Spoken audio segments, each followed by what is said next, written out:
Gurugram backward class a joint Morcha Gurugram ने press conference कर गुरुग्राम लोकसभा के लिए चुनाव लड़ने के लिए कैंडिडेट की घोषणा की। महावीर वर्मा कोऑर्डिनेटर ने बताया कि बैकवर्ड क्लास ए ज्वाइंट मोर्चा समाज की हिस्सेदारी के लिए लगातार संघर्ष कर रहा। पिछले 3 वर्षों से लगातार संघर्ष कर रहा।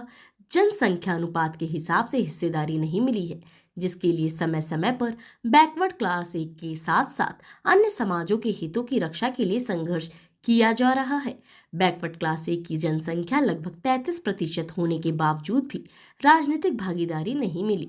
संघर्ष का यह परिणाम हुआ कि हरियाणा में पंचायती राज तथा स्थानीय निकायों में कुछ हिस्सेदारी मिली और भी समाज को मजबूत करने के लिए लगातार समाज को जागरूक किया जा रहा है। ऐसे में लोकसभा चुनाव में बैकवर्ड क्लास ए ज्वाइंट मोर्चा ने लोकसभा चुनाव के लिए आवेदन मांगे हैं। गुरुग्राम लोकसभा से पंचायती उम्मीदवार अशोक जांगिड़ को अपना उम्मीदवार घोषित कर दिया। वहीं अशोक जांगिड़ से जब पूछा गया कि वो चुनाव क्यों लड़ रहे हैं, तो उनका कहना था कि गुरुग्राम लोकसभा के मुद्दों को लेकर, विकास को लेकर और समाज को राजनीतिक भागीदारी दिलवाने के लिए, समाज के मुद्दों को उठाने के लिए वह इस चुनावी मैदान में उतरे हैं और लोकसभा में तमाम मुद्दों को वह उठाएंगे।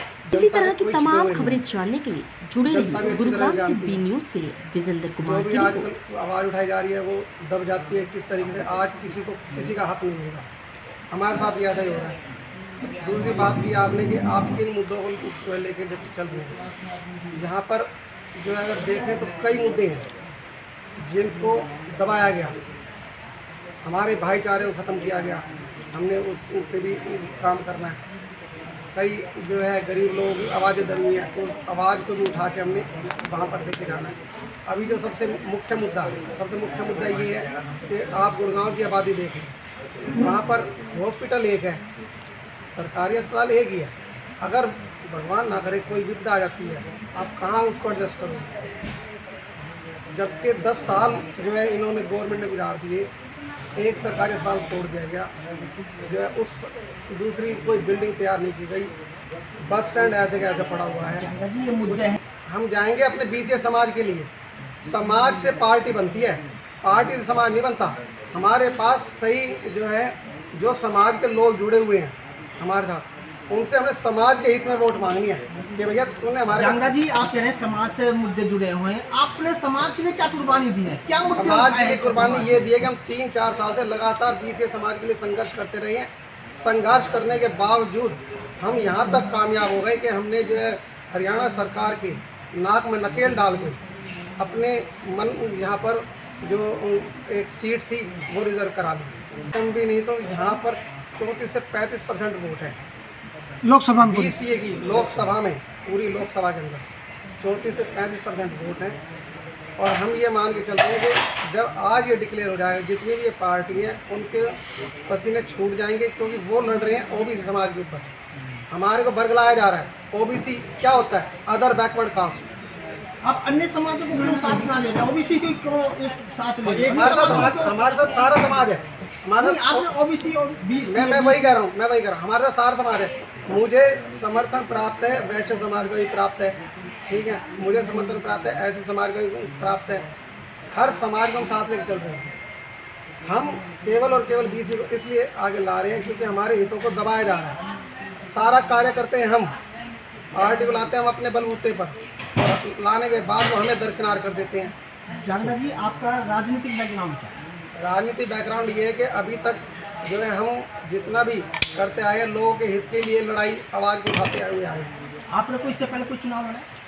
चुनाव कोई नहीं लड़ा। आप एकदम लोकसभा के लिए कैसे तैयार हो गए? हाँ, ये क्वेश्चन बढ़िया। देखो, ये प्रभु की असीम कृपा समझ लो। अभी तक जितना भी रहा है, प्रभु की असीम कृपा ये है कि मुझे ऊपर ही उठा के लेके चले।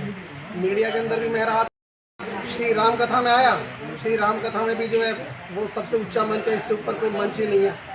और तीसरा, अब आज राम जी की कृपा ऐसी हो रही है कि मेरे सारे भाई जो है मेरे साथ जुड़ के और फिर मुझे ऊपर उठा के। जानना जी आपसे एक बदल हमारा असली मेन उद्देश्य है कि हमारा बीसीए जो ज्वाइंट मोर्चा है पिछले 3 सालों से काम कर रहा है।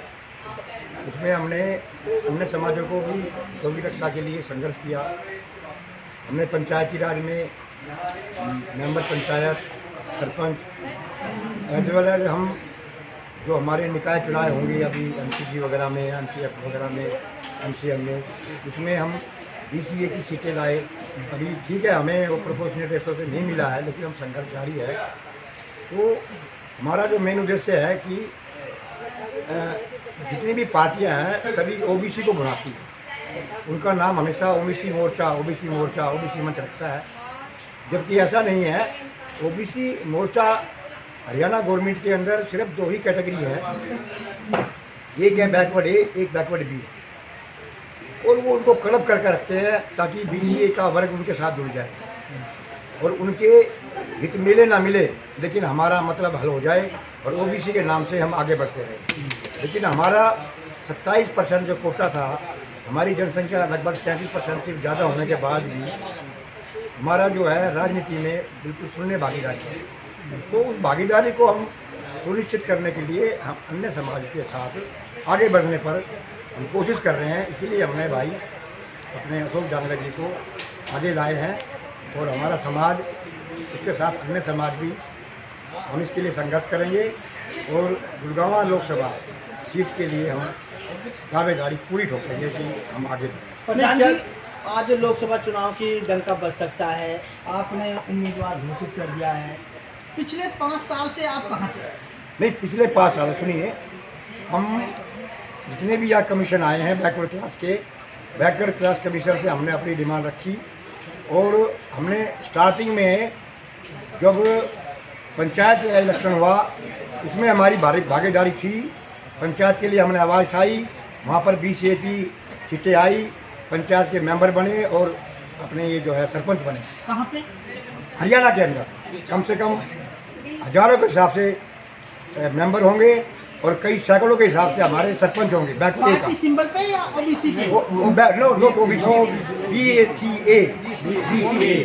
Backward class A category. मैं कह रहा हूँ कि हरियाणा में ओबीसी नहीं है, ये सिर्फ इन्होंने गुमराह कर रहे हैं। हरियाणा में 2 कैटेगरी हैं, बीसी ए और बीसी बी। इलेक्शन लड़वाते हैं ओबीसी के नाम से ताकि दोनों कब्ज करके और बीसी बी को ही फायदा दे के। इन्होंने तो बीसीए को क्या कर रखा है, बीसीए में क्या होता है कि उसमें हमारे पास जो दस्तकारी कास्टें हैं वो इतनी समर्थ नहीं है कि इलेक्शन लड़ सके। बीसीबी के अंदर वो जनदल बल से सब कुछ समर्थ है और उसकी वजह से वो आगे बढ़ जाती है, हम पीछे रह जाते हैं।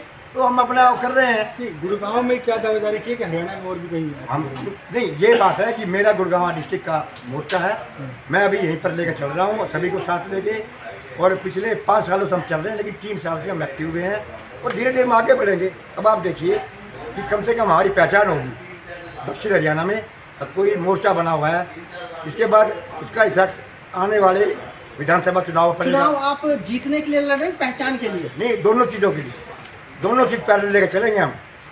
तो किसको पहचान भी और जीतने की भी हम पूरी कोशिश करें। किसी पार्टी से भी संपर्क में है? कोई पार्टी का संपर्क नहीं है। प्रधान जी, आप गुड़गांव लोकसभा से लड़ रहे हैं। गुड़गांव में लगभग 25 लाख वोट हैं। गुड़गांव में कई 9 विधानसभा हैं। किसी विधानसभा सत्र पर आपने लोगों की आवाज़ के लिए कोई धरना, प्रदर्शन या इस तरह का कोई क्या है जोड़ने के लिए लोगों को? मेरी बात सुनो कि धरना प्रदर्शन की बात यह है कि जब भी हमें इन समाजों की या कोई हितों की रक्षा के लिए अन्य समाज भी आए हैं तो उसमें हमारी भागीदारी सुनिश्चित हुई है। हमें डिस्ट्रिक्ट एडमिनिस्ट्रेशन में जाना पड़े, हमें स्टेट लेवल पर जाना पड़े। आम लोगों के बीच लेके कोई करा है धरना प्रदर्शन जो आप लोग वोट दें, भैया हमारे साथ खड़ा रहा था, क्यों वोट दें? बिल्कुल, वो उनकी मतलब जो है, हम किसी से कंपलसरी नहीं है कि भाई हम जो दबाव डालें, वो उनका अधिकार है, लेकिन हम अपनी आवाज़ समाज के हितों के लिए उठाते रहेंगे। ये बात हमारा यानी कि ऐसी कमरे में बैठ के चुनाव लड़ेंगे।